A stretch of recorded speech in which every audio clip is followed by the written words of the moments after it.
Баршаңызға сәлем, арнама қош келдіңіздер. Менің есімім Назира.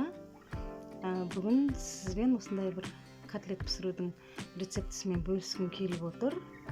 Өте сочный, әдемі болып пісетін котлет. Бұл котлетті жасау үшін мен 500 грамм сиыр етінің фаршын алдым. Және де осындай ақ нанды кесіп, кез келген ақ нан болса бола береді.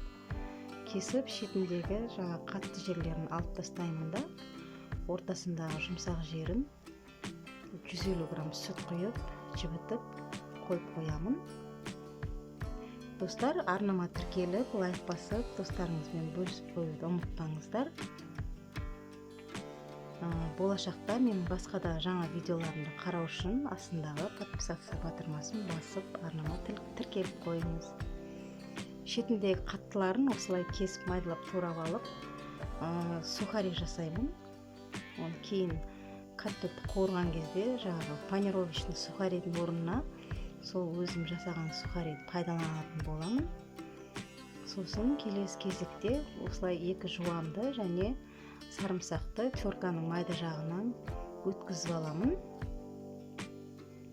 Теркадан өткіземін, немесе жаңағы ет тартқыш болса, ет тартқыштан өткізіп алсаңыздар да болады. Енді жібітіп алған нанымды қосамын котлетке.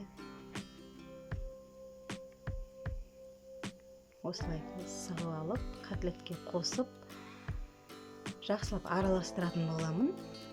Ой пікірлеріңізді комментарий бөлімінде қалдырып қойыңыздар міндетті түрде. Үстіне бір жұмыртқа қосып, дәміне қарай тұз, қара бұрыш және де фаршқа арналған дәмдеуіш қостым. Осылай қосып, бәрін жақсылап, өте жақсылап араластырып аламын.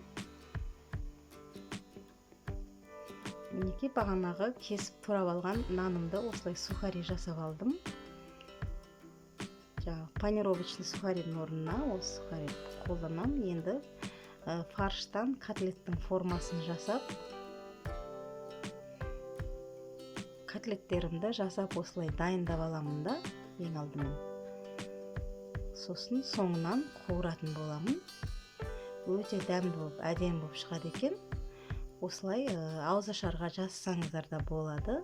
Өте дәмді, тойымды және де жылдам дайын болады. Мінекей осылай бүкілін котлет қылып жасап дайындап аламын. Осылай менімен бірге жасап көріңіз. Арнамнан алыстамай, видеомды соңына дейін қарап, менімен бірге осылай жасап көріңіз. Өте дәмді болып шығады.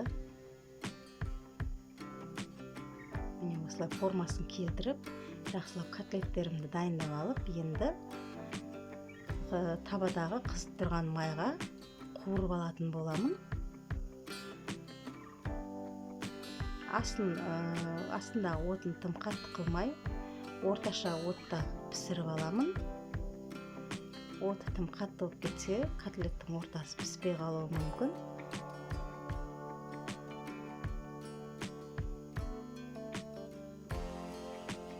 Мінекей осылай дайындап аламын бәрін.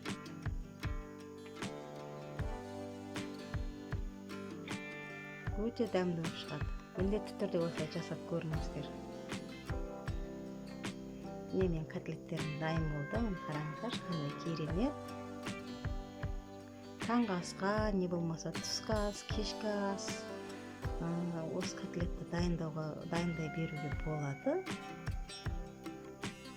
Арасы сочный болып, бір керемет әдемі болып пісіп шықты. Қараңыздар. Видеомды соңына дейін қарағандарыңыз үшін көп рахмет. Сау саламатта болыңыз.